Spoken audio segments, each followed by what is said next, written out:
e passo a palavra ao eminente relator, ministro Alexandre de Moraes, para a apresentação do relatório.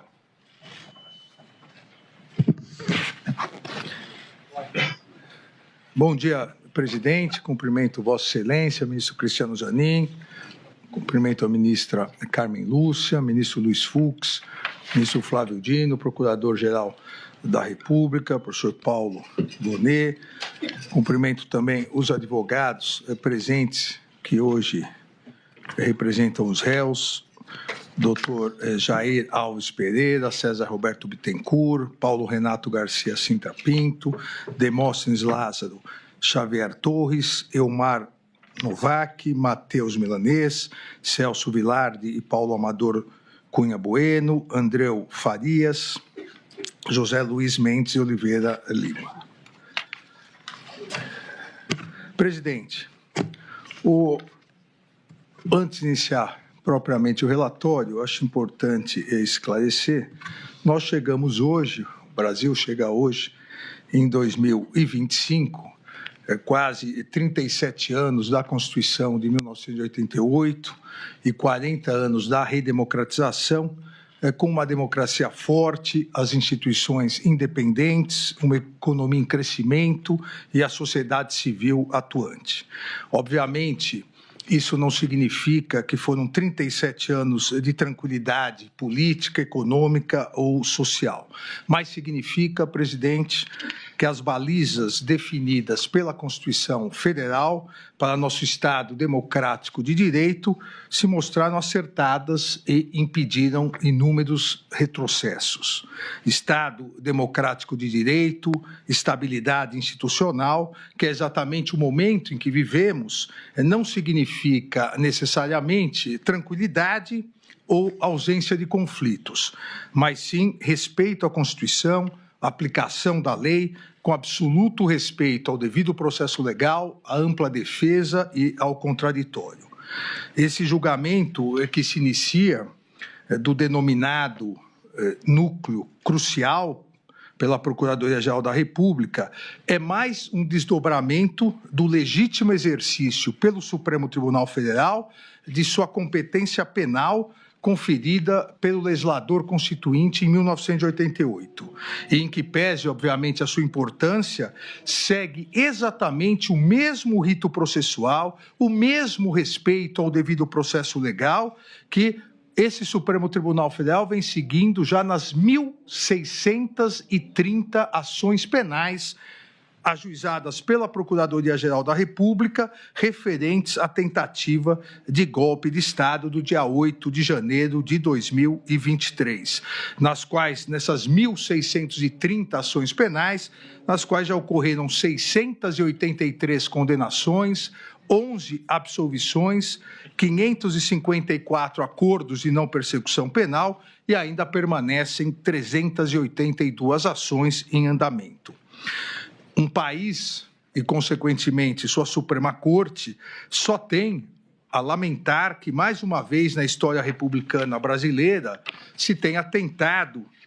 como esse Supremo Tribunal Federal já reconheceu em 683 condenações, e os próprios réus confessaram em outros 554 acordos de não persecução penal, um país e a Suprema Corte só tem a lamentar que na história republicana brasileira se tenha novamente tentado um golpe de Estado, atentando-se contra as instituições e a própria democracia, pretendendo-se a instalação de um estado de exceção e uma verdadeira ditadura. A sociedade brasileira e as instituições mostraram sua força, mostraram sua resiliência e, em que pese a lamentável manutenção de uma nociva, radical e violenta polarização política, com tristes reflexos,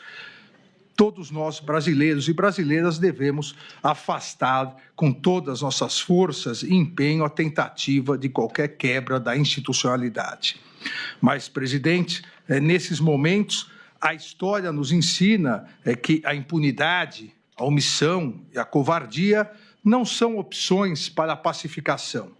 pois o caminho aparentemente mais fácil, e só aparentemente, que é da impunidade, que é da omissão, deixa cicatrizes traumáticas na sociedade e corrói a democracia, como, lamentavelmente, o passado recente do Brasil demonstra. A pacificação do país, que é o desejo de todos nós, a pacificação do país depende do respeito à Constituição, da aplicação das leis e do fortalecimento das instituições. Não havendo possibilidade de se confundir a saudável e necessária pacificação com a covardia do apaziguamento, que significa impunidade e desrespeito à Constituição Federal e, mais, significa incentivo a novas tentativas de golpe de Estado. A missão desse Supremo Tribunal Federal é analisar as acusações oferecidas pela Procuradoria-Geral da República,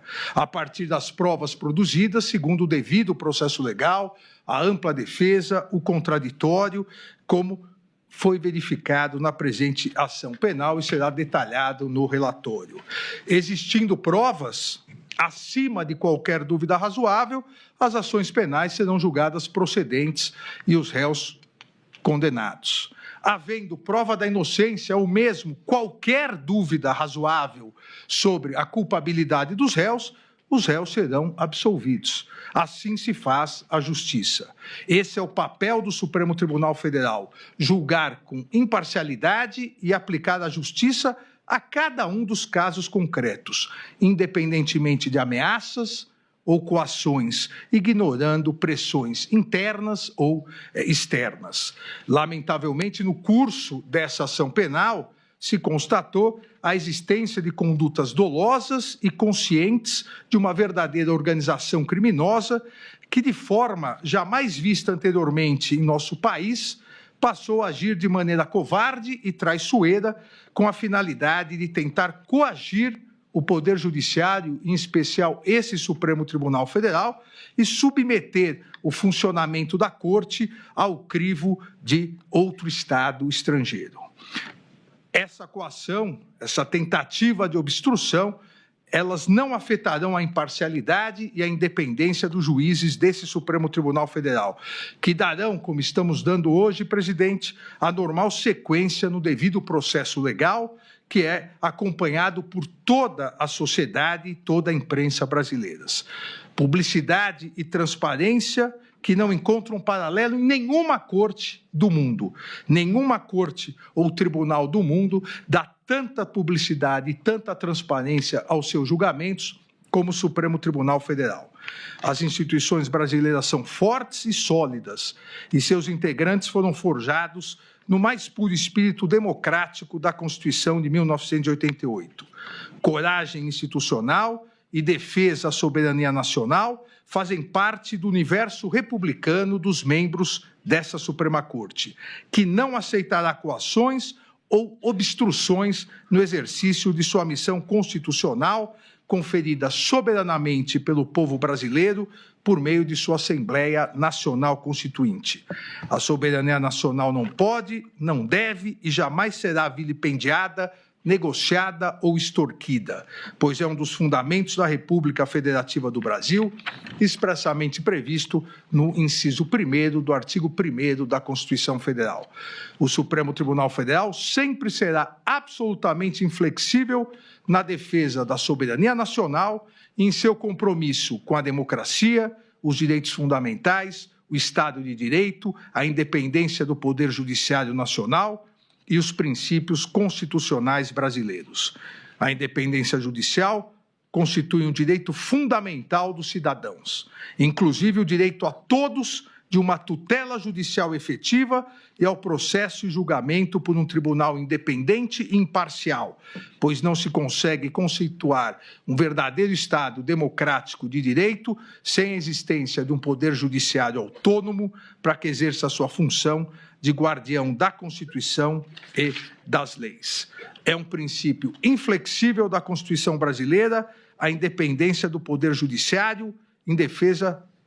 do país. E a história desse Supremo Tribunal Federal demonstra que jamais faltou ou jamais faltará coragem aos seus membros para repudiar as agressões contra os inimigos da soberania nacional, da democracia, do Estado de Direito ou da independência do Poder Judiciário. Essa Corte vem e continuará realizando sua missão constitucional e, em especial, nesse segundo semestre, realizará, e hoje iniciamos, o julgamento e as conclusões das importantes ações penais relacionadas à tentativa de golpe de Estado de 8 de janeiro de 2023. Sempre dentro do devido processo legal, do respeito à ampla defesa e contraditório, inadmitindo qualquer ingerência interna ou externa na independência do Poder Judiciário. Aqui, presidente, na ação penal 2668,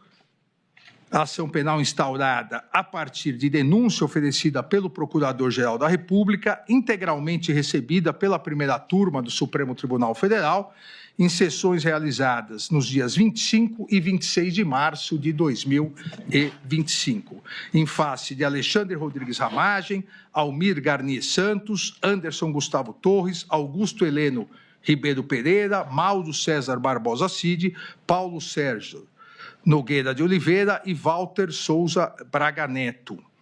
pela prática das condutas de organização criminosa armada, tentativa de abolição violenta do Estado Democrático de Direito, golpe de Estado, dano qualificado pela violência e grave ameaça contra o patrimônio público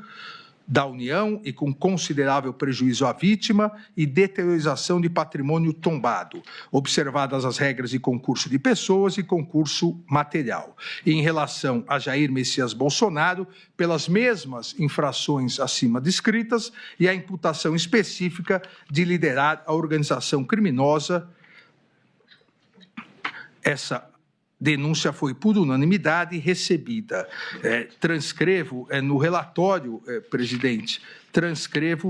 a ementa que faço rápidas observações, principalmente porque foram as teses todas apresentadas pela defesa. Na ementa constou a inexistência de impedimento, suspeição ou de parcialidade do ministro relator e dos ministros Cristiano Zanin e Flávio Dino. O plenário dessa Suprema Corte pacificou que as alegações das defesas não caracterizam as situações legais que impediriam o legítimo exercício da jurisdição pelas autoridades arguidas. Item 2 da ementa, competência desse Supremo Tribunal Federal, por meio de sua primeira turma, a partir de 18 de dezembro de 2023, artigo 9º, inciso 1º, letra L do Regimento Interno do Supremo Tribunal Federal, para o processo e julgamento de todas as investigações, inquéritos e ações penais referentes aos atos antidemocráticos, milícias digitais, tentativa de golpe e atentado contra os poderes e instituições, inclusive aqueles ocorridos no dia 8 de janeiro de 2023. Item 3, absoluto respeito ao devido processo legal, inexistência de nulidades nas investigações da denúncia e no próprio procedimento realizado com base na Lei 8.038 de 1990. O devido processo legal configura dupla proteção ao indivíduo, atuando tanto no âmbito material, de proteção ao direito de liberdade, quanto no âmbito formal, ao assegurar-lhe paridade total de condições com o Estado persecutor e plenitude de defesa, direito à defesa técnica, à publicidade do processo, à citação, de produção ampla de provas, de ser processado e julgado pelo juiz competente, direito aos recursos, à decisão imutável e à revisão criminal. Item 4, inexistência de nulidade no prazo simultâneo para a apresentação das defesas prévias do artigo 4º da Lei 8.038 de 90. Ausência de previsão legal, inclusive com previsão de sigilo do acordo de colaboração premiada como regra até eventual recebimento da denúncia. Nos termos do artigo 4º, parágrafo 10A da Lei 12.850, de 2013, somente após a instauração da ação penal, em todas as fases do processo, deve-se garantir ao réu delatado a oportunidade de manifestar-se após o decurso do prazo concedido ao réu que o delatou. Inexistência de previsão legal para que a sustentação oral da defesa do colaborador, naquela fase, seja anterior à dos demais denunciados. Item 5. Inexistência de nulidade no oferecimento de 5 denúncias por núcleos de atuação pela Procuradoria-Geral da República. Inaplicabilidade do princípio da indivisibilidade da ação penal às ações penais públicas precedentes. Impossibilidade de decisões contraditórias, uma vez que será o mesmo órgão julgador a analisar todos os fatos e as 5 denúncias oferecidas pelo Ministério Público. Item 6. Amplo e restrito acesso a todos os elementos de prova que embasaram a denúncia. Os advogados devidamente constituídos, ainda durante a investigação criminal e logo após as medidas cautelares realizadas, tiveram várias vezes acesso à íntegra dos autos e dos documentos probatórios. As defesas tiveram acesso aos mesmos elementos probatórios utilizados pelo Ministério Público para o oferecimento da denúncia. Cerceamento de defesa inexistente. Inexistência de document dump. O fato de existirem inúmeros documentos e mídias nos autos deriva da complexidade das investigações e do número de indiciados pela Polícia Federal, que sistematicamente produziu um relatório e um sumário indicativo de provas que serviram tanto para a análise da Procuradoria-Geral da República quanto para as defesas de maneira idêntica e transparente, com absoluto respeito ao devido processo legal. Item 8 da ementa do recebimento da denúncia, legalidade do inquérito 4.874 e da petição 12.100, reconhecida pelo plenário do Supremo Tribunal Federal. Inexistência de irregularidades nas investigações da Polícia Federal, acompanhadas pelo Ministério Público e supervisionadas pelo Poder Judiciário, que geraram mais de 1.600 ações penais. Item 9. Inexistência de nulidade, não caracterização de fishing expedition. A hipótese dos autos, consubstanciada em investigação iniciada para apurar a existência de milícias digitais atentatórias ao Estado Democrático de Direito e à independência das instituições, não se confunde com a chamada pesca probatória, que somente se caracteriza quando se pretende investigar genericamente algumas pessoas e não fatos, de maneira especulativa, ou seja, obter qualquer dado aleatório, independentemente da investigação instaurada ou infração penal existente. Não se pode confundir uma detalhada e complexa investigação com a ilegal pesca probatória. Todos os elementos de prova presentes nos autos foram obtidos de forma lícita e identificados pela autoridade policial, conforme se demonstra em sumário do relatório da investigação juntada aos autos. Item 10. Inaplicabilidade das regras do juízo de garantias em processos de julgamento do Supremo Tribunal Federal, tribunais superiores e demais processos de competência originária dos tribunais, que devem observar os termos da Lei 8.038, de 90, conforme decidido pelo plenário do Supremo Tribunal Federal, nas ADIs 6298, 6299, 6300, 6305, de relatoria do eminente ministro Luiz Fux. Item 11, legalidade e validade do acordo de colaboração premiada. O acordo de colaboração premiada, firmado entre a Polícia Federal e Mauro César Barbosa Cid, foi devidamente homologado com a máxima observância dos requisitos legais, ressaltando-se a voluntariedade do colaborador Mauro César Barbosa Cid em celebrá-lo e mantê-lo, inclusive acompanhado de seus advogados, devidamente constituídos em todos os atos. Item 12, competência constitucional e legal do Poder Judiciário nas colaborações premiadas. Em face da previsão legal de possibilidade de o acordo homologado ser rescindido em caso de omissão dolosa e contradições sobre os fatos objetos da colaboração, o ministro relator tem competência constitucional e legal para designar e presidir audiência com a presença do colaborador, seus advogados e o Procurador-Geral da República, com a finalidade de sanar essas eventuais irregularidades, bem como para analisar a manutenção dos requisitos legais exigidos para a permanência de validade da colaboração premiada, quais sejam regularidade e legalidade, adequação dos benefícios pactuados, adequação dos resultados da colaboração e voluntariedade da manifestação de vontade, especialmente nos casos em que o colaborador está ou esteve sob efeito de medidas cautelares, ausência de coação ou nulidade. Item 13 da ementa do recebimento da denúncia, denúncia apta, presença dos requisitos do artigo 41 do Código de Processo Penal, demonstração nos autos de provas da materialidade e indícios de autoria dos crimes de organização criminosa armada, tentativa de abolição violenta do Estado Democrático de Direito, dano qualificado pela violência e grave ameaça contra o patrimônio da União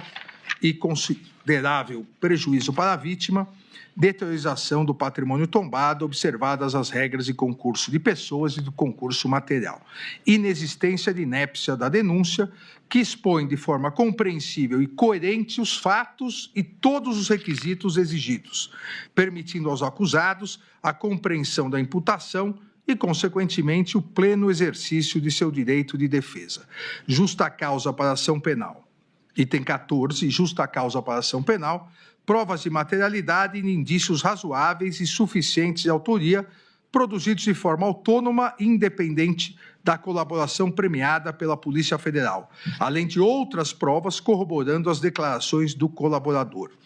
Existência de justa causa para instauração da ação penal, analisada a partir de seus três componentes: tipicidade, punibilidade e viabilidade, de maneira a garantir a presença de um suporte probatório mínimo a indicar a legitimidade da imputação e se traduz na existência no inquérito policial ou nas peças de informação que instruem a denúncia de elementos sérios e idôneos que demonstram a materialidade do crime e os indícios razoáveis de autoria. Recebida a denúncia por unanimidade, nesses termos da ementa, todo o material probatório relacionado à investigação foi disponibilizado aos ministros da primeira turma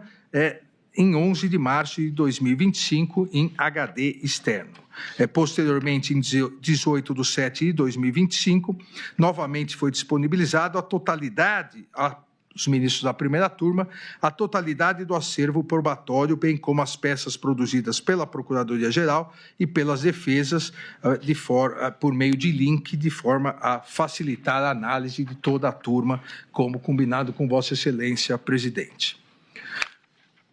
Também saliento que, em relação ao réu Alexandre Rodrigues Ramagem, em virtude da Resolução 18/2025 da Câmara dos Deputados, e conforme decisão dessa primeira turma, decisão unânime dessa primeira turma, foi determinado o prosseguimento da ação em relação às infrações penais de organização criminosa, tentativa de abolição violenta do Estado Democrático, golpe de Estado, em face da inaplicabilidade do parágrafo 3º do artigo 53 da Constituição Federal, em relação aos crimes praticados antes da diplomação do réu como deputado federal. E foi determinada a suspensão parcial da ação penal 2668, com a consequente suspensão da prescrição, em relação aos dois crimes imputados ao réu Alexandre Ramagem, praticados após a diplomação como deputado: o dano qualificado pela violência e grave ameaça contra o patrimônio da União e a deteriorização de patrimônio tombado. Também aqui no relatório que disponibilizei a Vossas Excelências, transcrevo a ementa. Em 11 de abril de 2025, determinei a citação e notificação dos réus, bem como determinei a manifestação dos réus delatados, agora sim, uma vez instaurada a ação penal, após o decurso de prazo concedido ao réu delator, Mauro César Barbosa Cid. Todos os corréus foram devidamente citados, notificados e apresentaram defesas prévias no prazo legal. Em 30 de abril de 2025, rejeitei as preliminares arguidas pelas defesas dos réus, indeferi o requerimento de absolvição sumária formulado por Anderson Gustavo Torres e Paulo Sérgio Nogueira de Oliveira, bem como afastei essa mesma absolvição sumária em relação aos demais réus. Deferi ainda a oitiva das testemunhas arroladas pela defesa e, em relação ao réu Anderson Gustavo Torres, determinei que indicasse qual a relação das testemunhas arroladas em cada um dos crimes imputados. Isso foi feito posteriormente e as testemunhas foram admitidas. Indeferi o pedido para a oitiva de Silvinei Vasques, arrolado pela defesa de Anderson Gustavo Torres, por Silvinei Vasques, figurar como corréu nos autos da petição 1200. E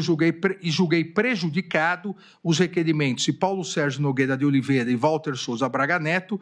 de acesso aos autos e sua integralidade, uma vez que, conforme decisão unânime da primeira turma, todas as defesas já haviam tido amplo e integral acesso a todas as provas juntadas aos autos. Também determinei, a pedido da defesa de Anderson Gustavo Torres, determinei a expedição de ofícios ao Tribunal Superior Eleitoral e à Diretoria-Geral da Polícia Federal para que informassem dados que a defesa solicitou.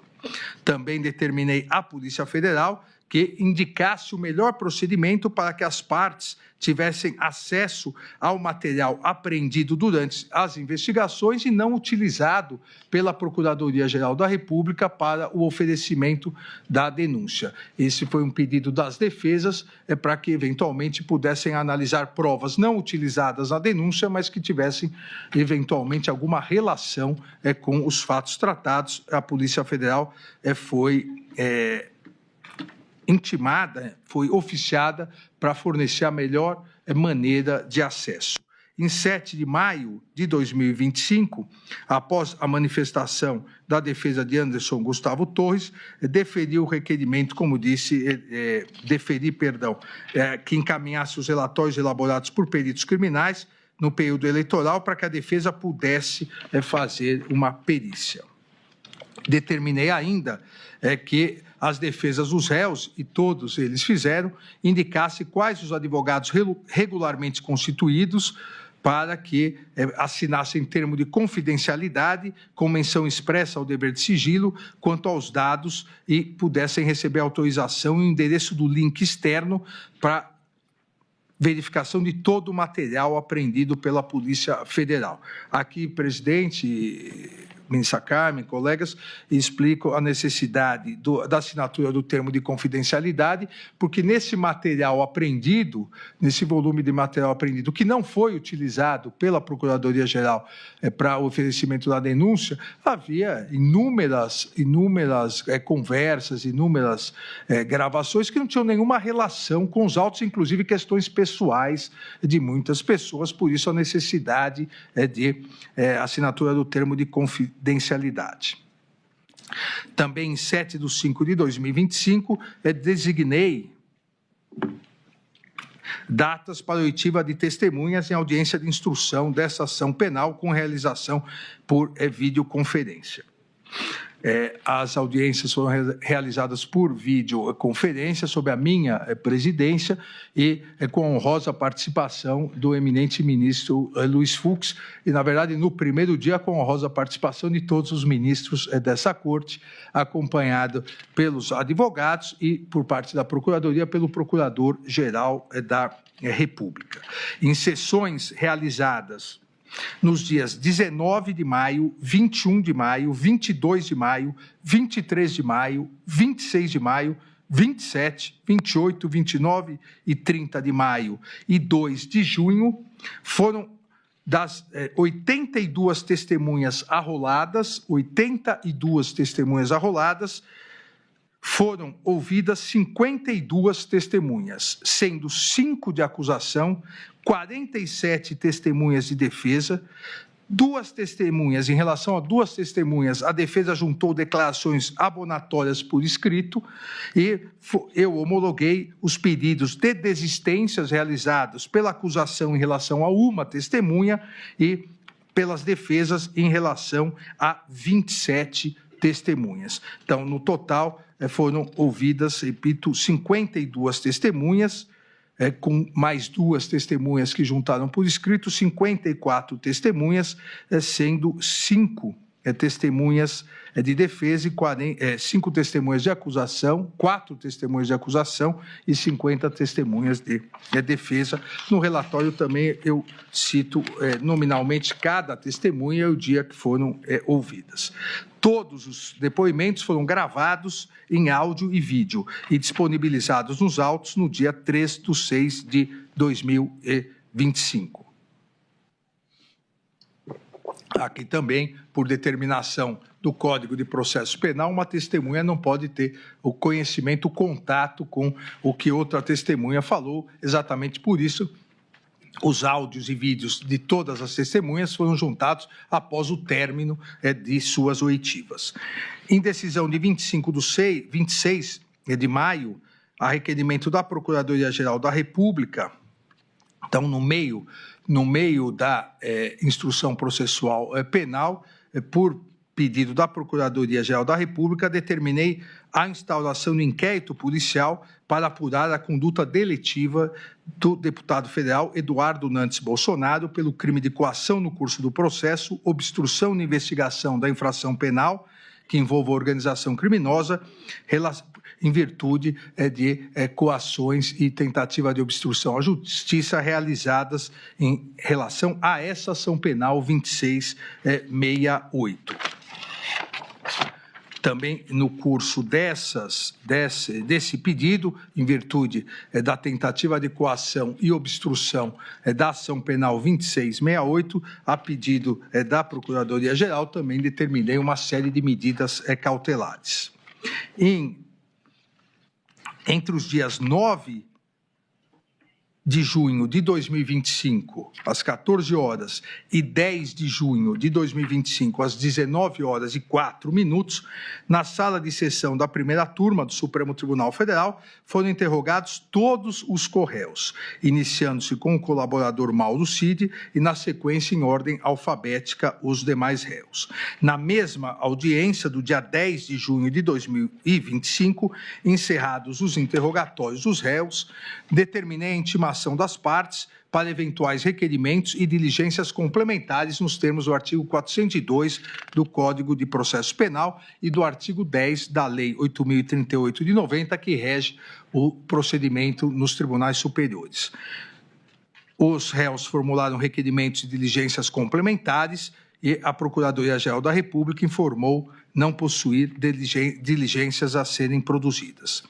Em 17/6/2025, deferi o pedido para a realização de acariação entre o réu colaborador Mauro César Barbosa Cid e Walter Souza Braga Neto, pedido esse formulado pela defesa de Braga Neto. E também deferi a pedido da defesa de Anderson Gustavo Torres a realização de sua acariação com a testemunha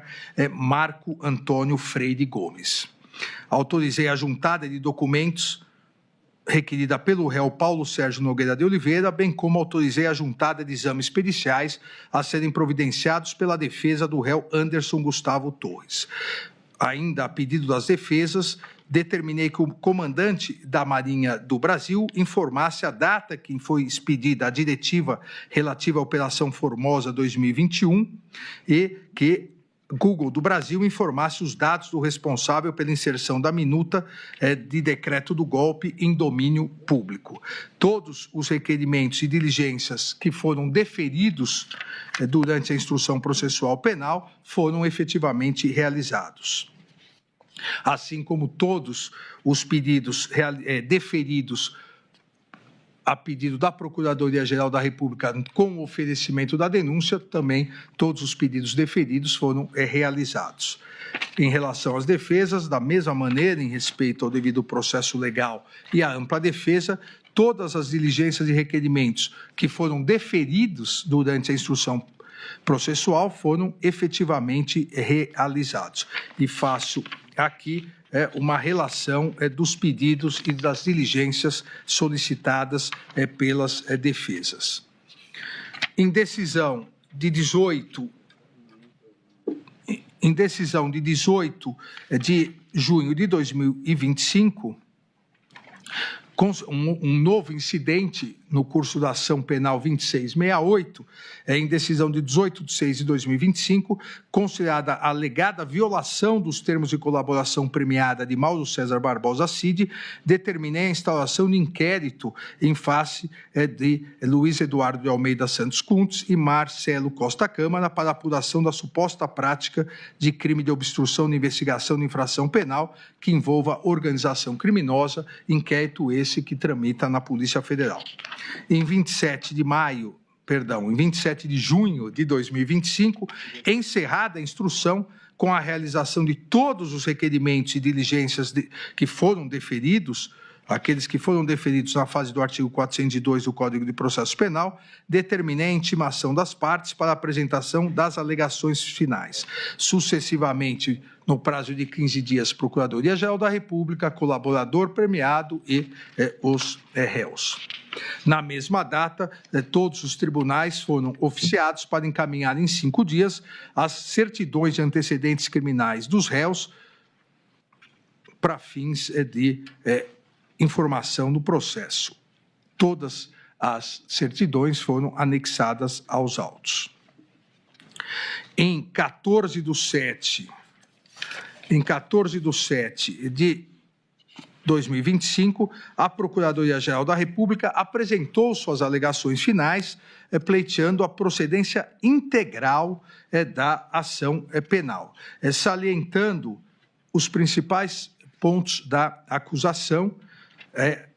E aqui, presidente, tanto em relação à acusação quanto em relação à defesa, porque o relatório assim o exige, salientar os principais pontos, mas deixarei que os detalhes maiores, os argumentos maiores, sejam expostos tanto pelo Procurador-Geral da República quanto pelos advogados, uma vez que todos realizarão sustentação oral. Em relação à Procuradoria-Geral da República, os principais pontos da alegação final foram: 1. A estruturação e atuação de organização criminosa que teria ocorrido entre o período do meio do ano de 2021 e o início de 2023, com o claro intuito de promover a ruptura da ordem democrática no Brasil. A Procuradoria-Geral da República ressaltou que o grupo liderado por Jair Messias Bolsonaro e composto por figuras-chave do governo, das Forças Armadas e de órgãos de inteligência, estruturou e executou o plano progressivo e sistemático de ataque às instituições democráticas, com a finalidade de prejudicar a alternância legítima de poder nas eleições de 2022 e minar o livre exercício dos demais poderes constituídos, especialmente do Poder Judiciário. Ainda salientou a Procuradoria-Geral da República que a organização criminosa liderada pelo ex-presidente da República,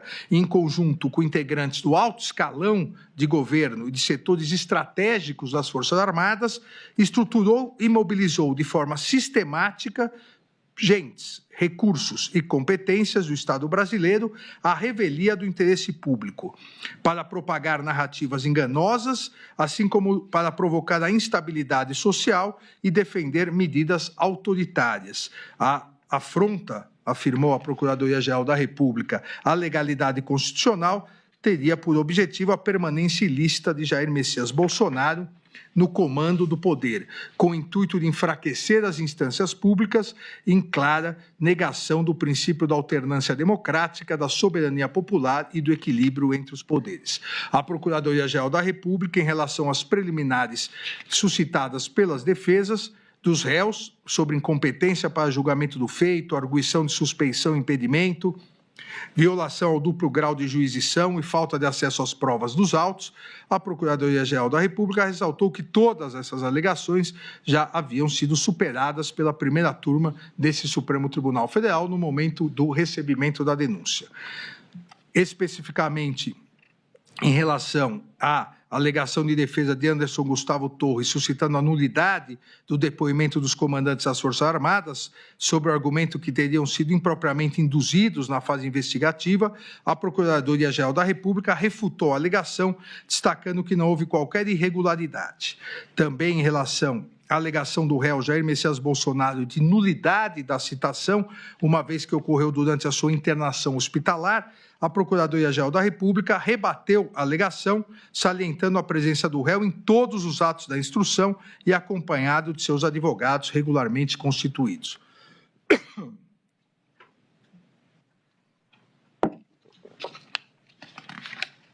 Ainda a Procuradoria-Geral da República alegou que a instrução processual reforçou a existência de todos os manuscritos, arquivos digitais, planilhas, discursos prontos e trocas de mensagens sobre o plano de ruptura da ordem democrática que haviam sido apreendidos pela Polícia Federal durante as investigações, como, por exemplo, o documento Operação 142. Da mesma forma, ressaltou a Procuradoria-Geral da República que as testemunhas ouvidas em juízo, principalmente os ex-comandantes do Exército e da Aeronáutica, confirmaram que lhes foram apresentadas minutas que decretavam medidas de exceção e não se ajustavam às hipóteses constitucionais e de consequências impensáveis no Estado democrático de direito, assim como confirmaram terem sido, disse a Procuradoria-Geral da República, pressionados a aderir ao plano golpista, inclusive sofrendo ataques virtuais. A Procuradoria-Geral da República afirmou ainda em suas alegações finais estarem configurados os crimes de golpe de Estado e restrição do livre exercício dos poderes constitucionais. Quanto ao golpe de Estado, disse a Procuradoria-Geral da República, a materialidade delitiva foi comprovada pela sequência dos atos de ruptura com a normalidade do processo sucessório. A organização criminosa teria implementado narrativa enganosa visando descredibilizar publicamente o sistema eletrônico de votação, a partir do uso de recursos e agentes públicos e mobilizando integrantes das Forças Armadas do Estado brasileiro para prejudicar a livre manifestação da vontade popular, assim como para apoiar uma forma de gestão desvinculada do processo eleitoral após a derrota às urnas. A partir disso, a Procuradoria-Geral da República enumera as provas sequenciais e que, segundo o órgão acusador, confirmariam essa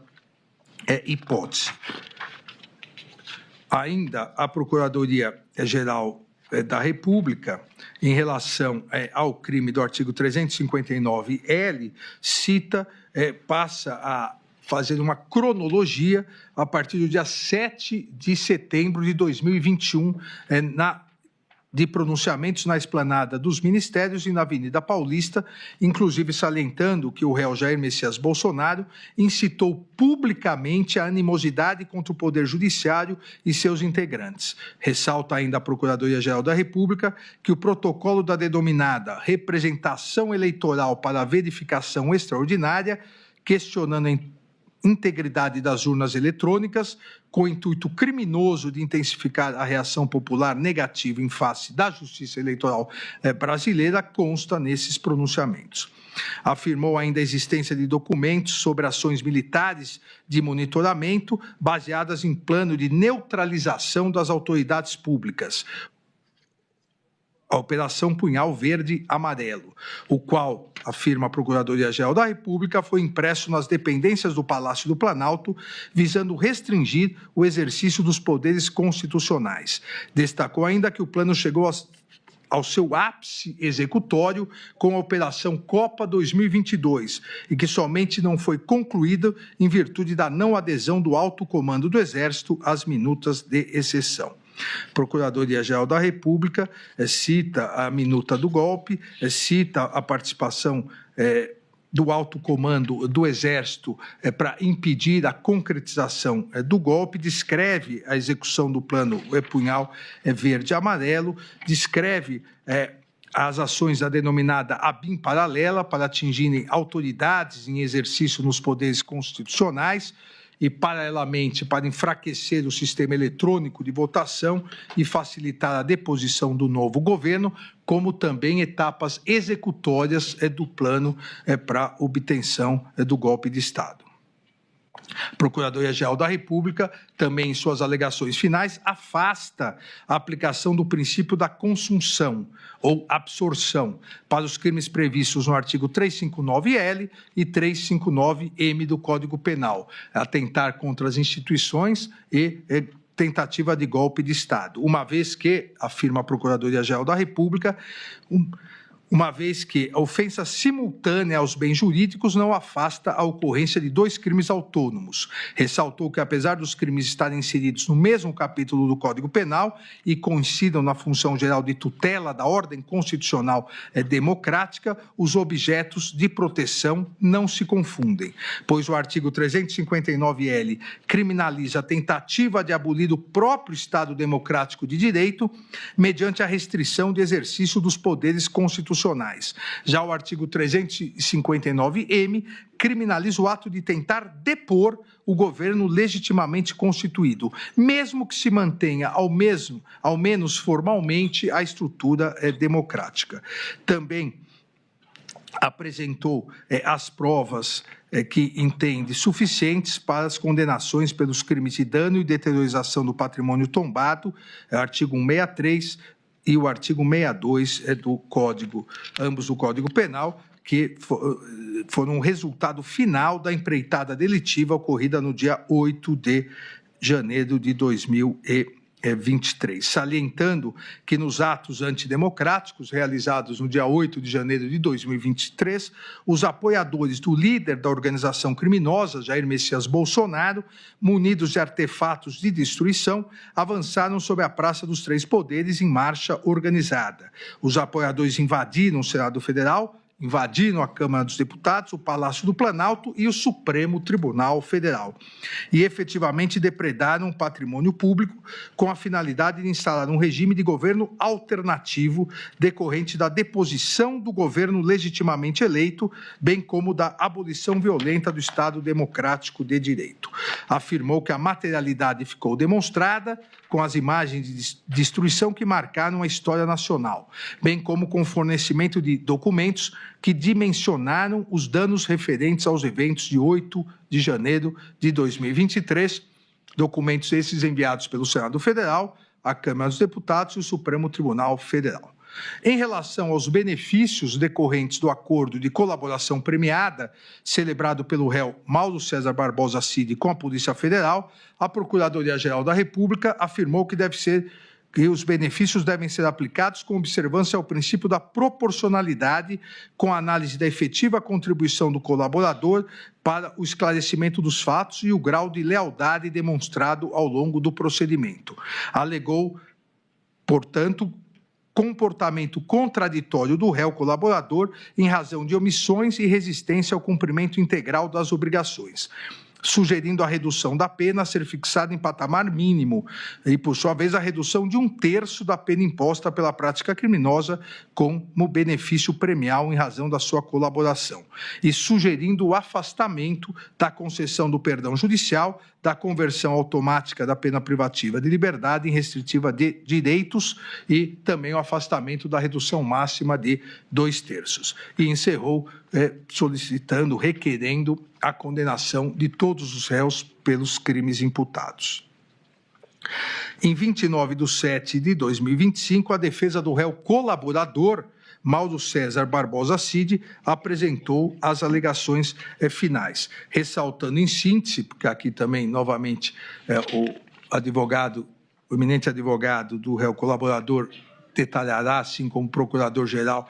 nas sustentações orais, mas ressaltou em síntese que Mauro César Barbosa Cid firmou acordo de colaboração premiada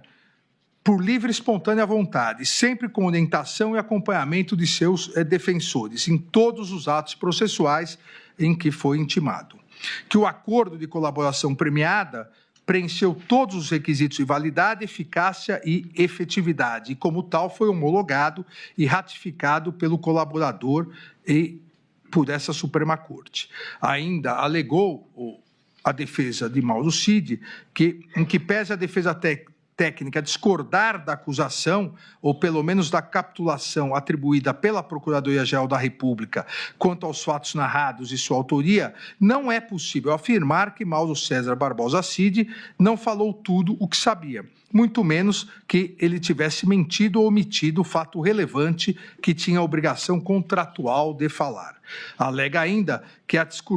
discussão sobre o documento referido pela Procuradoria-Geral da República como minuta golpista, narrada pelo colaborador, foi confirmada pelos 3 comandantes das Forças Armadas, General Freire Gomes, Almirante Almir Garnier e Brigadeiro Batista Júnior, bem como pelo réu Jair Messias Bolsonaro. A reunião, segundo a defesa, a reunião de apresentação dos considerandos também foi confirmada pelos comandantes das Forças Armadas. Alega ainda que, conforme esclarecido por Mauro César Barbosa Cid, as discussões materializadas nos considerandos surgiram após Jair Messias Bolsonaro sustentar a existência de fraude nas eleições, o que também foi confirmado por todos que participaram na reunião. Em relação à reunião do dia 12 de novembro de 2022, na casa de Walter Souza Braga Neto, a defesa de Mauro César Barbosa Cid alega não existir divergência sobre a sua realização, embora o réu colaborador não tenha participado efetivamente. A defesa ainda diz que, no que diz respeito à solicitação de dinheiro a Walter Souza Braga Neto, também não haveria controvérsia, havendo divergência tão somente em relação à sua efetiva entrega, uma vez que Mauro César Barbosa Cid afirma ter recebido uma sacola de vinho, enquanto Walter Souza Braga Neto nega ter entregado os valores. Ainda afirma a defesa que a Procuradoria-Geral da República, em uma linha muito tênue entre a realidade e a deslealdade processual, utiliza-se de todas as informações e provas colhidas a partir da colaboração premiada, ancorando nela a base de toda a sua acusação, sustentando ao final da instrução em suas razões que o colaborador não merece o prêmio ajustado no acordo. Afirma a defesa que, à luz da decisão proferida pelo eminente ministro relator, em 23 de novembro de 2024, de forma clara e direta, teria sido reiterada a rigidez e eficácia do acordo de colaboração premiado, firmado por Mauro César Barbosa Cid, e não há qualquer fato superveniente ou juridicamente relevante capaz de infirmar tal reconhecimento, e que seria inaceitável que o colaborador fosse agora surpreendido com um pedido absolutamente desarrazoado pela Procuradoria-Geral da República, no sentido de revisar unilateralmente os benefícios pactuados. Afirma que nenhuma prova foi produzida em juízo contra Mauro César Barbosa Cid e nenhuma testemunha descreveu qualquer conduta típica dolosa, acessória ou contributiva do réu colaborador. A defesa de Mauro César Barbosa Cid afirma que ele não participou de reuniões golpistas, não ordenou, não incentivou qualquer ato de violência, não promoveu ruptura institucional e não se reuniu para planejar golpes de Estado. E diz que as provas produzidas em sede policial desmentem a acusação em relação ao réu colaborador Mauro César Barbosa Cid. No final, além de pedir a absolvição, dizendo que há um excesso acusatório, pede também a manutenção integral dos benefícios previstos no acordo de colaboração premiada. Em 13 de agosto de 2025, todas as defesas dos corréus apresentaram suas alegações finais. A defesa de Alexandre Ramagem Rodrigues apresentou os seguintes principais argumentos. Segundo a narrativa apresentada pela Procuradoria-Geral da República, o crime tipificado no artigo 2º da Lei 12.850 se perpetuou para além da diplomação, razão pela qual pediu também a suspensão desse crime. Alegou a ausência de prova das imputações em relação ao réu Alexandre Ramagem Rodrigues, uma vez que haveria ele não teria participado de construção e disseminação de narrativa de fraude eleitoral, não haveria uso indevido de estrutura estatal para fins políticos e também não participou de interferência em órgãos de controle e persecução. Afirma a sua defesa que os elementos de informação amealhados pela acusação não se confundem com o standard probatório necessário à condenação de Alexandre Ramagem Rodrigues. Diz que, embora a Procuradoria-Geral da República tenha afirmado que o documento Presidente TSE informa.docx, criado em 10 de julho de 2021, revelaria que Alexandre Ramagem Rodrigues teria se aprofundado em argumentos falaciosos sobre o resultado eleitoral de 2018, questionando a credibilidade do Tribunal Superior Eleitoral para a contagem dos votos, a Procuradoria-Geral da República teria desconsiderado que o texto se limitou a reproduzir manifestações públicas de Jair Messias Bolsonaro. Ainda a defesa de Alexandre Ramagem afirma que o conteúdo texto apresentava argumentos para a adoção do denominado voto auditável ou voto impresso, tema que à época integrava a pauta do Congresso Nacional. Em relação ao documento Bom Dia Presidente.docx, a defesa de Alexandre Ramagem aponta que os pontos apresentados integram o teste público de segurança das urnas, regulamentado pela Resolução TSE 23.673, de modo que não pode ser considerado um ilícito ou evidência de indevida utilização na estrutura do sistema de inteligência brasileiro para fins antidemocráticos. No que diz respeito ao documento PR Presidente, a defesa de Alexandre Ramagem aponta que o texto aponta ilegalidades que, no entendimento do réu, estariam sendo cometidas no âmbito de inquéritos policiais referentes à instauração dos inquéritos, violação do sistema acusatório e escolha de delegados pelo STF sem distribuição.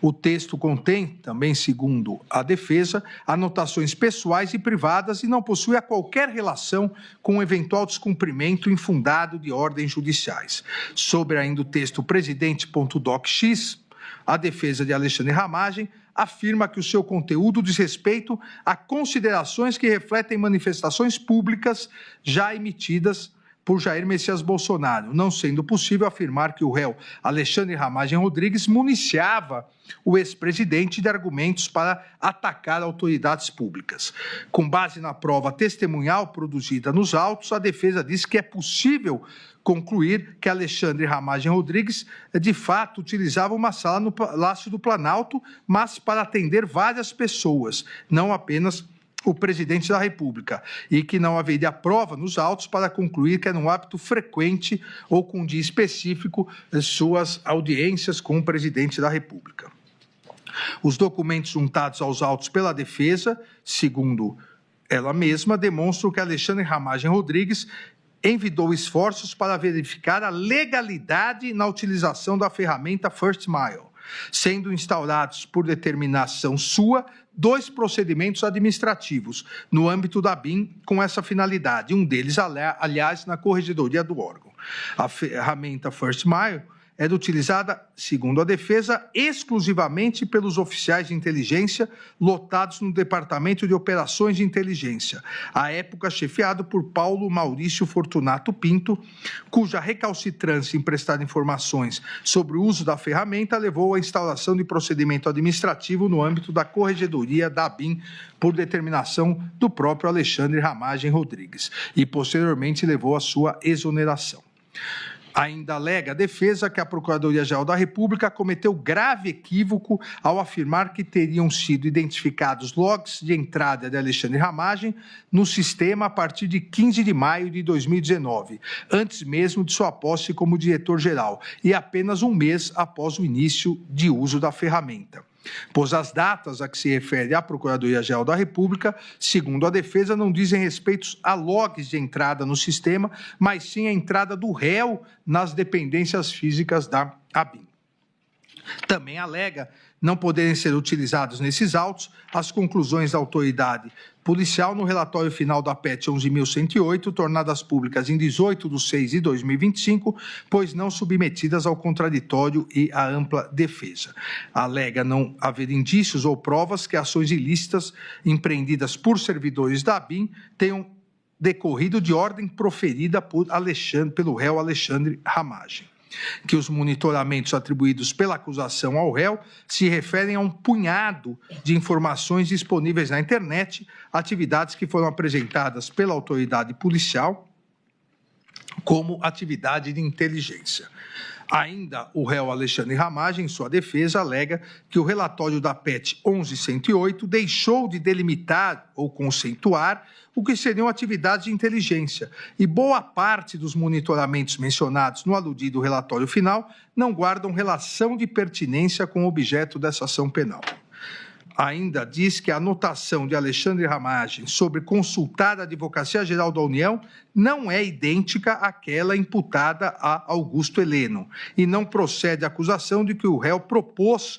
que fosse utilizada a estrutura da Advocacia Geral da União com a finalidade de impedir o cumprimento de decisões judiciais.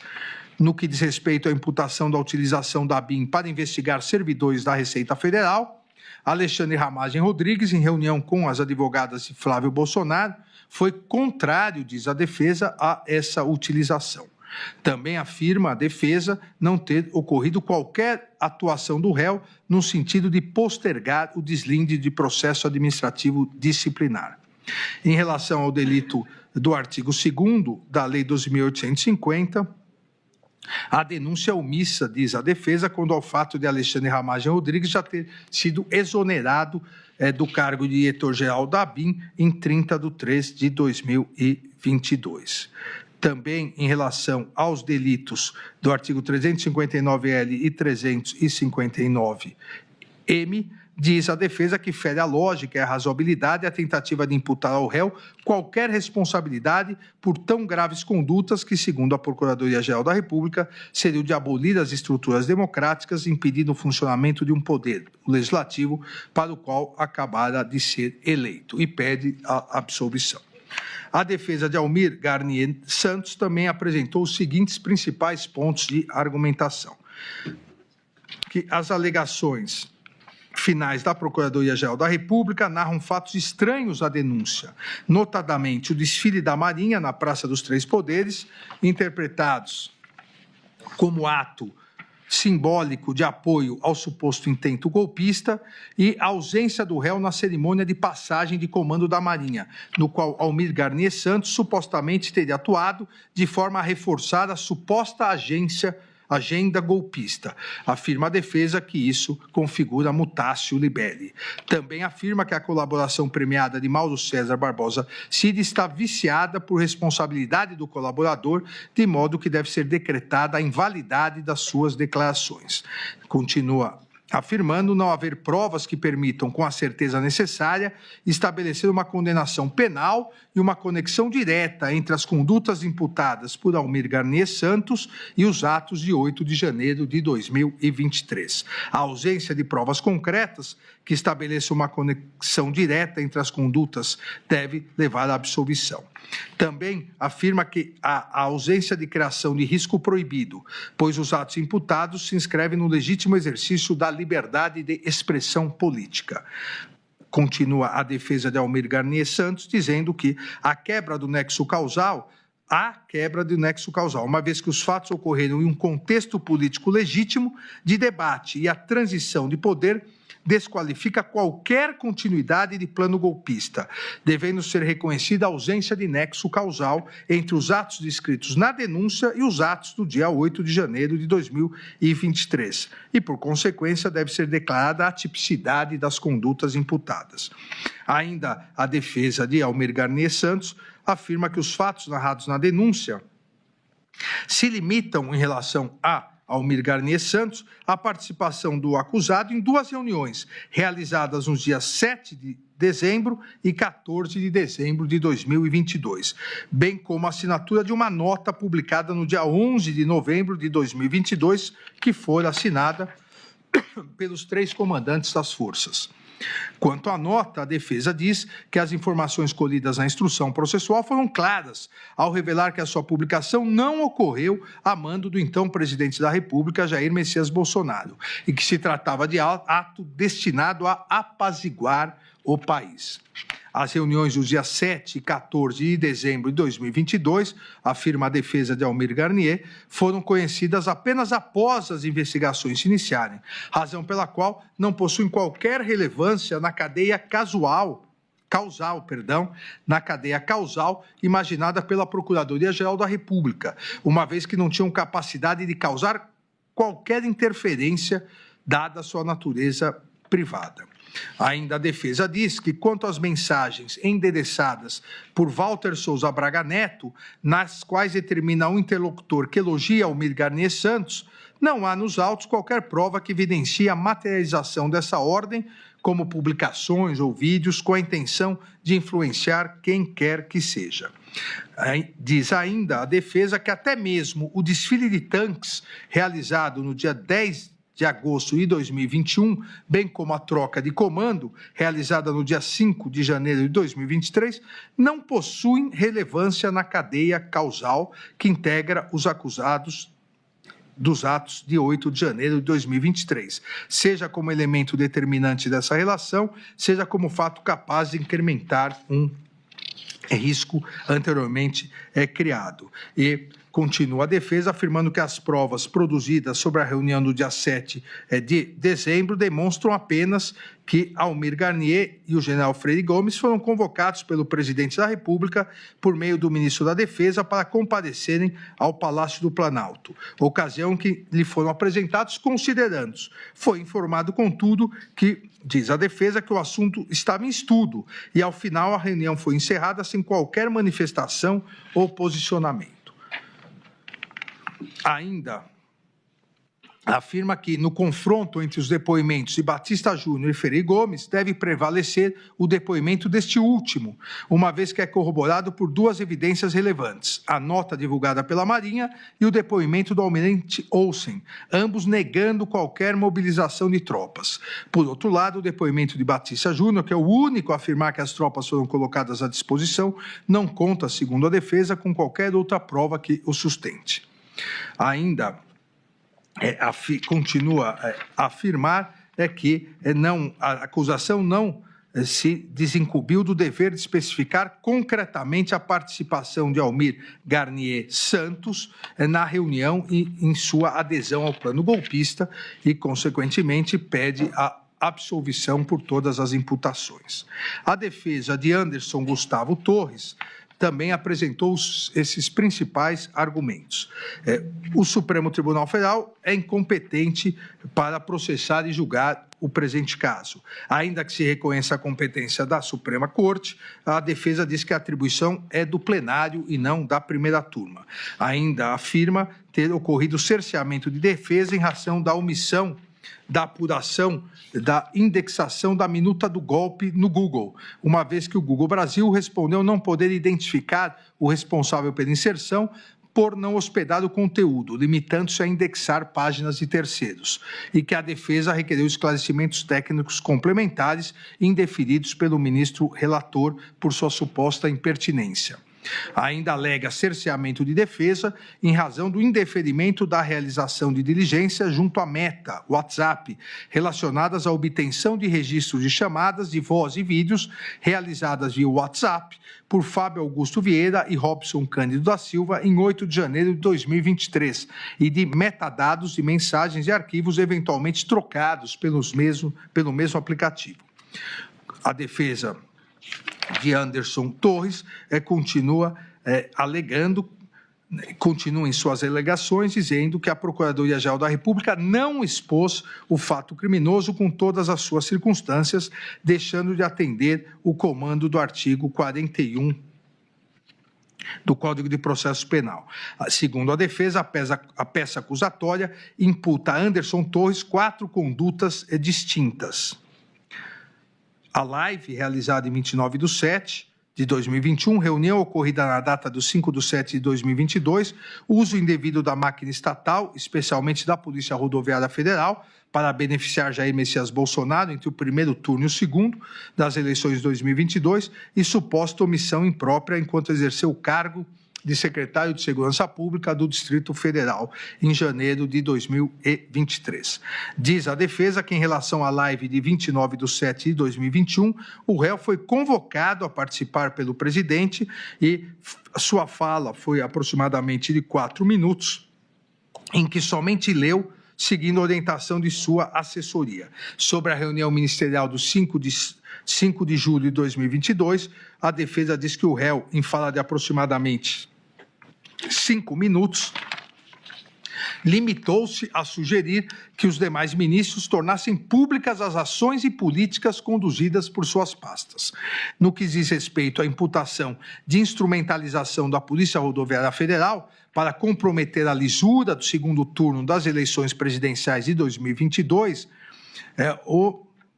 alega a defesa que não houve repasse e utilização dos boletins de inteligência pela Polícia Rodoviária Federal, que eventuais encontros e conversas mantidos entre Anderson Torres e Marília Ferreira de Alencar eram absolutamente naturais e compatíveis com as atribuições institucionais de ambos, que em relação à reunião institucional ocorrida em 19/10 de 2022, na sede do Ministério da Justiça, a alta cúpula da Polícia Federal presente na reunião,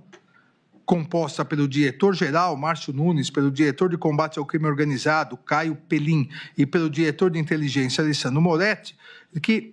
foi ouvida nessa ação penal, a alta cúpula, e foi categórica ao afirmar que jamais houve naquela reunião ou em qualquer outra, qualquer determinação, orientação ou sugestão ilícita oriunda do então ministro da Justiça, Anderson Gustavo Torres. Ainda diz a defesa que o depoimento de Batista Júnior foi no sentido que não teve certeza da participação de Anderson Gustavo Torres em qualquer reunião. E o depoimento de Freire Gomes foi no sentido de que nunca presenciou ou discutiu qualquer assunto ilegal com o réu. Anderson Gustavo Torres ainda afirma em sua defesa não ter participado das reuniões de 7 de dezembro e 14 de dezembro de 2022, ocasião na qual, em tese, documentos antidemocráticos foram apresentados aos comandantes das forças. E diz ainda que, compulsando os relatórios de entrada e saída do Palácio da Alvorada, entrevê-se que Anderson Torres, Freire Gomes e Batista Júnior, diz a defesa, jamais estiveram presentes no mesmo local e horário. Ainda afirma a defesa que a minuta discutida na reunião de 7 de 12 de 2022 não corresponde ao documento apreendido na residência, em sua residência. Diz que exame papiloscópico feito pela Polícia Federal não encontrou as digitais de qualquer dos denunciados na minuta, que minutas de igual teor circulavam e circulam, diz a defesa, livremente pelo território nacional, algumas inclusive no Google e no site Conjura. Ainda diz que, em relação à viagem aos Estados Unidos, e-mail da própria Gol, companhia Gol, mostra comprovantes da agência de turismo e ata notarial, evidenciando que, diferentemente do alegado pela Procuradoria-Geral da República, as passagens aéreas foram, de fato, adquiridas em 21/11 de 2022, quando sequer se cogitava a realização de manifestações no dia 8 de janeiro de 2023. Ainda diz que o depoimento do governador Ibanez Rocha no inquérito civil confirma que Anderson Gustavo Torres lhe comunicou quando do convite para assumir o cargo sobre a viagem nos Estados Unidos e, consequentemente, a partir disso, pede sua absolvição. A defesa de Augusto Heleno Ribeiro Pereira apresentou também os seguintes principais argumentos. Deve ser reconhecida a suspeição do relator em razão de ter sido alvo de um suposto plano de organização criminosa, do qual faria parte o denunciado para matá-lo, juntamente com o presidente eleito Luiz Inácio Lula da Silva. Ela alega também cerceamento de defesa em razão da impossibilidade de análise de todo o material probatório disponibilizado pela ocorrência da prática conhecida como document dump e pela seletividade da autoridade policial ao disponibilizar as provas. Diz a defesa de Augusto Heleno que houve violação ao sistema acusatório e ao devido processo legal uma vez que na audiência de instrução o ministro relator realizou 6 vezes mais perguntas que a Procuradoria-Geral da República. Diz também ter ocorrido violação do direito ao silêncio e constrangimento ilegal, uma vez que o ministro relator, após manifestação do réu que iria exercer parcialmente o direito ao silêncio, respondendo apenas às perguntas formuladas por sua defesa técnica, realizou a consignação das perguntas. Especificamente em relação ao réu Augusto Heleno, a defesa diz que a Procuradoria-Geral da República não se desincumbiu do ônus probatório. Em relação à live realizada no dia 7 de setembro de 2021, a atuação do réu seria, segundo a defesa, unicamente com presença física, sem proferir qualquer palavra ou se manifestar em qualquer sentido. Augusto Heleno, segundo a defesa, é favorável ao voto impresso, mas após o Congresso Nacional derrubar proposta nesse sentido, em plenário, e o relatório do Ministério da Defesa de 9 de novembro de 2022 não apresentar conclusão sobre a possibilidade de insegurança nas urnas eletrônicas, não houve qualquer manifestação do réu sobre isso. E também alega que é uníssona a constatação do afastamento do réu Augusto Heleno do réu Jair Messias Bolsonaro após o ingresso do, entre aspas, centrão no governo, de modo que não se pode imputar ao réu o papel de conselheiro de Jair Messias Bolsonaro. Diz também a defesa de Augusto Heleno que, na reunião ministerial de 5 de julho de 2022, as palavras de Augusto Heleno sobre a utilização da BIM para acompanhar o que os dois lados vão fazer foram transparentes, públicas e com a convicção de que estavam dentro de suas competências referentes à inteligência de Estado. A defesa afirma ainda que a intenção do réu, de fato, fosse infiltrar agentes da ABIN nas campanhas eleitorais, tal ação seria impossível pela absoluta falta de tempo para que esse tipo de medida fosse efetivada, conforme corroborado pela testemunha Christian. Augusto Heleno Pereira, também, afirma a defesa, não despachou com o diretor-geral da ABIN sobre discursos de desinformação. Sobre as expressões,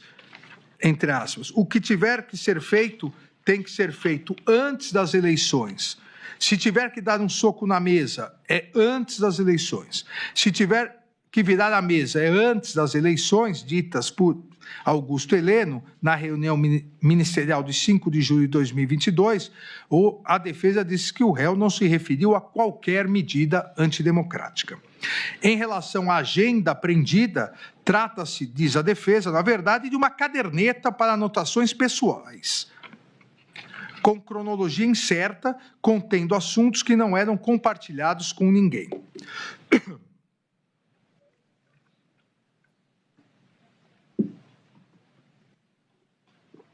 Diz a defesa que a Polícia Federal disponibilizou as páginas da referida caderneta de maneira por ela reorganizada, com o objetivo de demonstrar uma narrativa linear, quando, na verdade, estão afastadas uma das outras e dizem respeito a situações e assuntos distintos e não relacionados. A expressão, entre aspas, é válido continuar a criticar a urna eletrônica, diz respeito, segundo a defesa, a uma posição pessoal do réu. O réu, segundo a defesa, não elaborou um manual para descumprimento de decisão judicial por meio da Advocacia Geral da União. No que diz respeito ao tópico sobre reunião de diretrizes estratégicas, os subtítulos caracterizariam orientações para uma futura campanha eleitoral e que foram redigidos antes da metade do mandato, o que também, segundo a defesa, foi manipulado pela autoridade policial. Não são verdadeiras, diz a defesa, as alegações de que o réu teria politizado o Gabinete de Segurança Institucional. Ainda diz a defesa de Augusto Heleno que a menção feita nas razões finais da acusação à reunião ocorrida entre o presidente da República, seu filho, senador Flávio Bolsonaro, e 2 advogadas é descabida. E quando o réu percebeu que o assunto da reunião não dizia respeito ao GSI, pediu licença e se retirou sem implementar nenhuma providência. Augusto Heleno, também segundo sua defesa, nunca tratou da Operação Punhal Verde-Amarelo no Palácio do Planalto ou fora dele, e não tinha conhecimento do conteúdo da operação. A defesa ainda diz que Augusto Heleno não foi convidado e não compareceu às reuniões nos meses de novembro e dezembro no Palácio Alvorada e no Ministério da Defesa. Em relação ao acampamento em frente ao quartel-general do Exército, em Brasília, diz a defesa que o réu nunca lá esteve e nem compareceu a qualquer outro acampamento. Tampouco se manifestou favoravelmente a esse tipo de acampamento em suas redes sociais. O réu, continua a defesa, o réu não teve qualquer participação nos eventos de 8 de janeiro de 2023 e, após a sua exoneração no GSI, em 31/12 de 2022, não teve qualquer contato com os servidores do órgão. Além disso, toda a sua diretoria foi exonerada na mesma ocasião.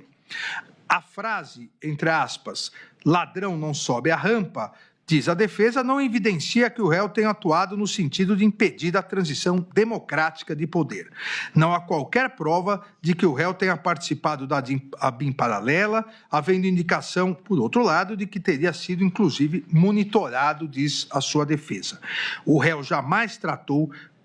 com qualquer pessoa sobre reunião, minuta ou parecer de cunho golpista. Também afirma a defesa não haver possibilidade de se imputar as práticas dos delitos de tentativa de abolição de violência do Estado Democrático e tentativa de golpe de Estado ao réu em razão da absoluta inexistência de qualquer conduta que possa configurar os referidos crimes. Pede a absolvição e, subsidiariamente, caso não ocorra, diz que deve ser aplicada a causa especial de diminuição prevista no artigo 29, parágrafo 3º, em benefício do réu, caso subsidiariamente aqui haja condenação. A defesa de Jair Messias Bolsonaro também apresentou os seguintes principais argumentos. Houve cerceamento de defesa em razão da ausência de tempo hábil para a defesa técnica conhecer a prova dos autos, inclusive com indeferimento de pedido de adiamento da audiência de instrução após o recebimento de links contendo material bruto extraído dos aparelhos eletrônicos apreendidos. Também alega nulidade, que essa nulidade se agravou e aprofundou o cerceamento de defesa, porque os defensores foram proibidos de participar das audiências e dos interrogatórios dos denunciados que ficaram em outros núcleos. O acordo de colaboração premiada de Mauro César Barbosa Cid, segundo a defesa de Jair Messias Bolsonaro, é nulo e o delator não tem credibilidade, pois mentiu reiteradamente. Segundo a defesa de Jair Messias Bolsonaro, o colaborador descumpriu o acordo e as cautelares que lhe foram impostas de forma alternativa à sua prisão preventiva, por meio de conversas mantidas em perfil de terceiro na rede social Instagram, que revelam que a colaboração não resultou de ato voluntário e nem esteve pautado na verdade. A defesa de Jair Messias Bolsonaro ainda alega que, em suas alegações finais, a Procuradoria-Geral da República reconhece toda a resistência, que, segundo a defesa, significa falta de espontaneidade, do colaborador em relatar sua participação nos eventos mais graves e sensíveis da denúncia, para manter rígida a narrativa daquilo que ele optou por contar, o que não é possível. Ainda diz que o colaborador confessa que, diante de ameaças veladas, pactuou acordo de colaboração, prestando, entretanto, declarações manipuladas, e a Procuradoria-Geral da República resistiu em afirmar sua imprestabilidade porque precisa de parte dela, daquela que não está abrangida pela descoberta espontânea da Polícia Federal. O tema e o debate relativo ao voto impresso, diz a defesa de Jair Messias Bolsonaro, ocuparam a campanha eleitoral em 2022. E foi nesse contexto de campanha eleitoral e debate político que a reunião ministerial de 5 de julho de 2022 e a reunião com os embaixadores de 18 de julho de 2022 foram sempre interpretadas. A notícia de que o discurso de Jair Messias Bolsonaro e Walter Souza Braga Neto, no dia 7 de setembro de 2022, bem como a reunião com os embaixadores narrados na denúncia, já foram alvos de processos eleitorais que levaram à sua inelegibilidade, não podendo, portanto, conforme diz a defesa, serem interpretados como atos criminosos. a transição do governo, com a participação do ex-presidente Jair Messias Bolsonaro, também foi fato amplamente provado nos autos. E diz a defesa que, encerrada a transição, Jair Messias Bolsonaro deixou o país e, quando o fez, os atos criminosos e golpistas de 8 de janeiro de 2023, ocorridos 10 dias após, não eram sequer previsíveis, além de terem ocorrido apesar das ações de Jair Messias Bolsonaro. As imputações da Procuradoria-Geral da República contra Jair Messias Bolsonaro não encontram, segundo a defesa, respaldo nem na lógica nem na prova dos autos. A acusação tenta, de alguma forma e sem sucesso, relacionar Jair Messias Bolsonaro com os planos apreendidos e com os atos de 8 de janeiro.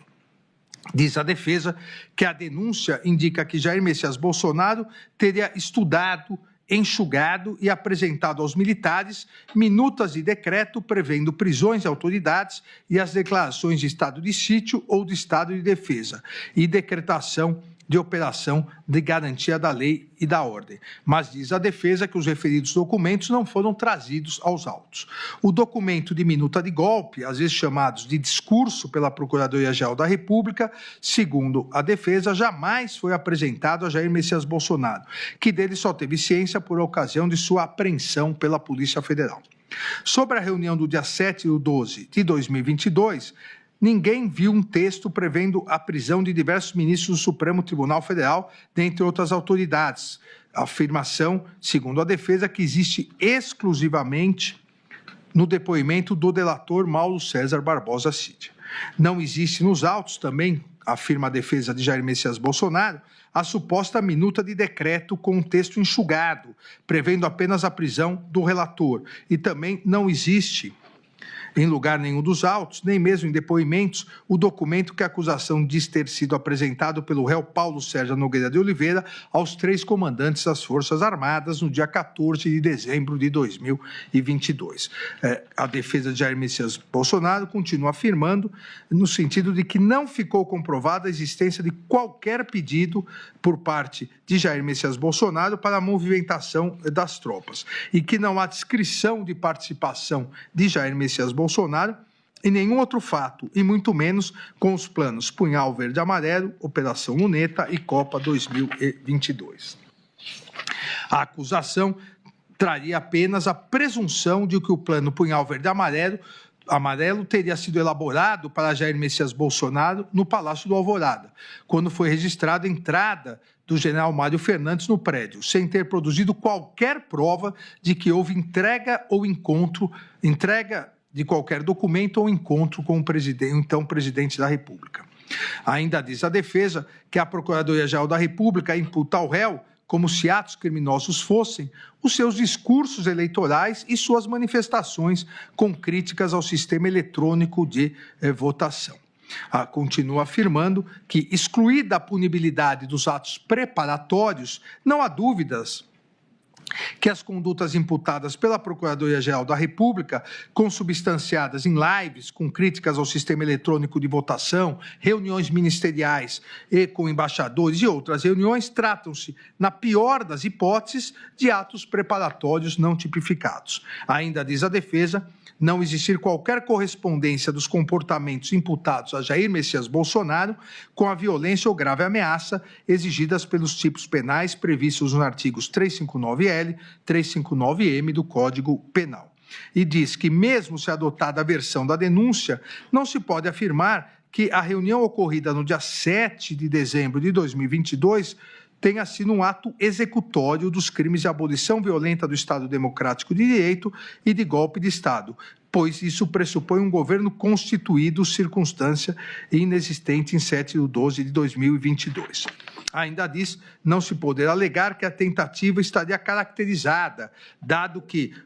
entre aspas, o golpe tentado não se consumou pela fidelidade do Exército, não obstante o desvirtuamento de alguns dos seus integrantes e da aeronáutica, a força normativa democrática em vigor, que foi a afirmação feita pela Procuradoria-Geral da República. E a defesa diz que a tentativa não estará caracterizada, pois não se aperfeiçoou qualquer ato de início de execução que pudesse ativar a incidência de uma circunstância alheia à vontade do agente, uma vez que não houve qualquer assinatura do decreto. A tentativa, diz a defesa, existe a tentativa de atribuição de responsabilidade penal sem a imputação de qualquer conduta a Jair Messias Bolsonaro no que diz respeito à utilização indevida da estrutura da Polícia Rodoviária Federal e da ABIN paralela. No que diz respeito aos atos de 8 de janeiro de 2023, também a defesa de Jair Messias Bolsonaro diz não ser possível falar, como pretende a Procuradoria-Geral da República, em participação por instigação em crimes multitudinários. A estrutura governamental, então instalada no Palácio do Planalto, revestia-se de plena licitude e legalidade, funcionando nos termos da Constituição Federal, não havendo que se falar na existência de qualquer organização criminosa, conclui a defesa. Também nunca houve qualquer cooperação criminosa de Jair Messias Bolsonaro com os demais denunciados na PEC 12 e 100. Por fim, a defesa diz que as condutas criminosas narradas na acusação teriam como objetivo manter Jair Messias Bolsonaro no poder, que essas alegações não são suficientes para apontá-lo como integrante ou líder da organização criminosa, ainda que pudesse eventualmente ser beneficiário pelos crimes, pelo resultado dos crimes. Pede a absolvição do réu Jair Messias Bolsonaro e, subsidiariamente, caso não haja, diz que deve ser reconhecida a desistência voluntária ou a consunção, absorção ou ainda concurso formal entre os delitos previstos nos artigos 359-L e 359-M do Código Penal. A defesa de Paulo Sérgio Nogueira de Oliveira também apresentou esses principais argumentos. Diz que Paulo Sérgio Nogueira de Oliveira é inocente e atuou ativamente para evitar a realização de um golpe de Estado e a abolição violenta do Estado Democrático de Direito, aconselhando Jair Messias Bolsonaro no sentido de que nada poderia ser feito diante do resultado das eleições. O réu, segundo a sua defesa, o réu temia que radicais assessorassem Jair Messias Bolsonaro e o aconselhassem a assinar uma, entre aspas, doideira, referindo-se a medidas de exceção e ruptura democrática. O réu atuou diretamente com o brigadeiro Batista Júnior e o general Freire Gomes para demover o réu Jair Messias Bolsonaro de qualquer medida de exceção e entregou uma proposta de discurso de Jair Messias Bolsonaro, aceitando a proposta de discurso no sentido de aceitar o resultado das eleições. Ainda diz que o réu Paulo Sérgio Nogueira de Oliveira, que o réu foi alvo de tentativa de deposição por Walter Souza Braga Neto e pelo general Mário Fernandes, réu em outra ação penal. O réu não integraria o denominado gabinete de crise a ser instalado após a ruptura do Estado Democrático de Direito, afirma sua defesa, e que o réu foi vítima de ataques virtuais por não defender qualquer medida de exceção. Na reunião de 5 de julho de 2022,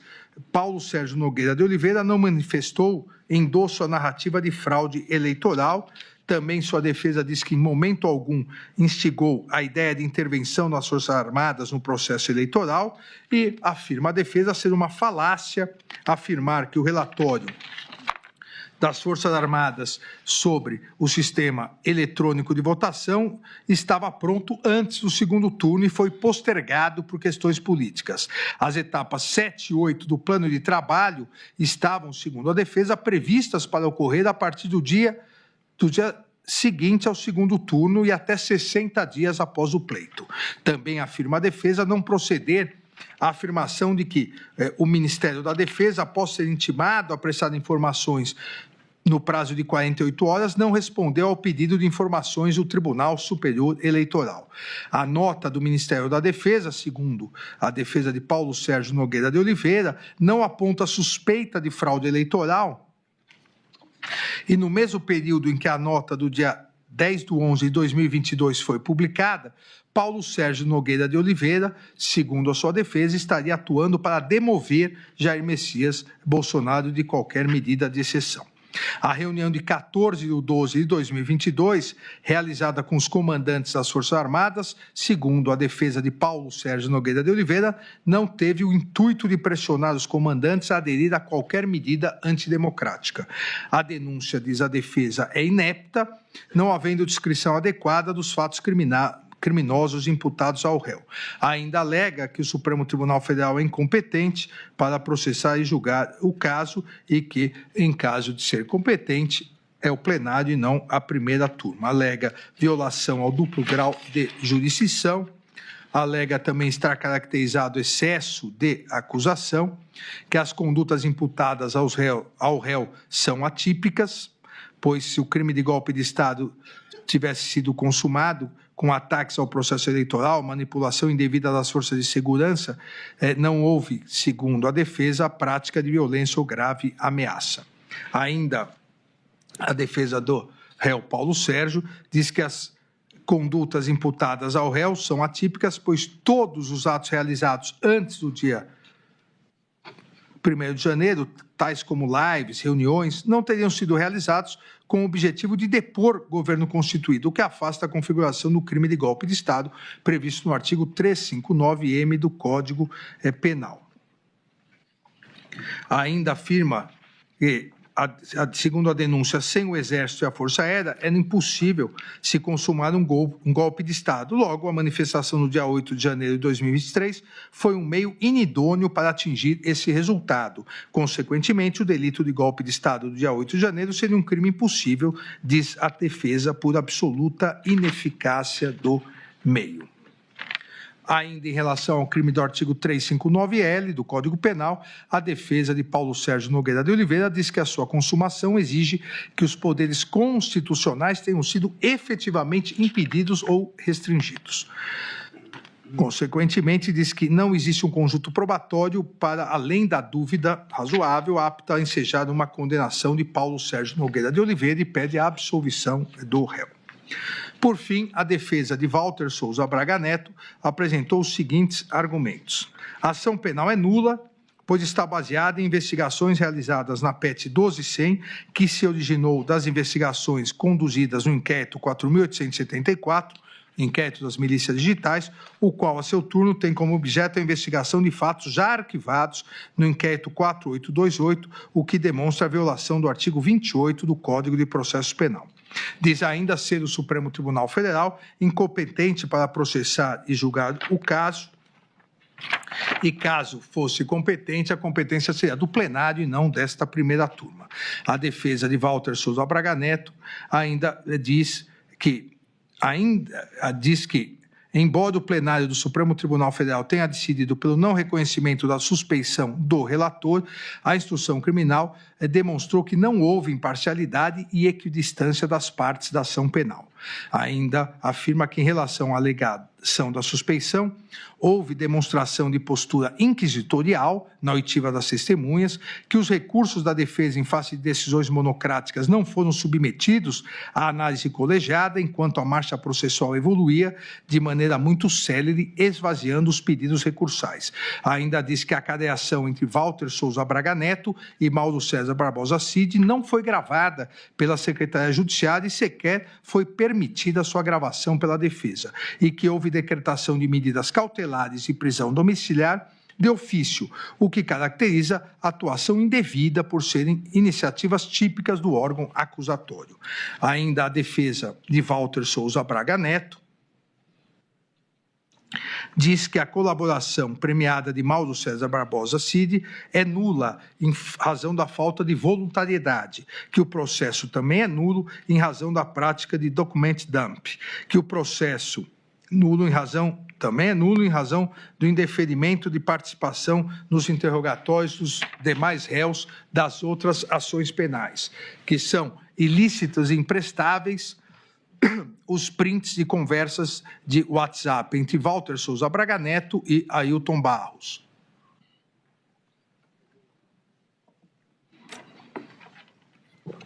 que o processo é nulo a partir da cariação realizada entre Walter Souza Braga Neto e Mauro César Barbosa Cid, em razão da não realização de sua gravação por violação ao direito assegurado no artigo 367, parágrafo 6º do Código de Processo Civil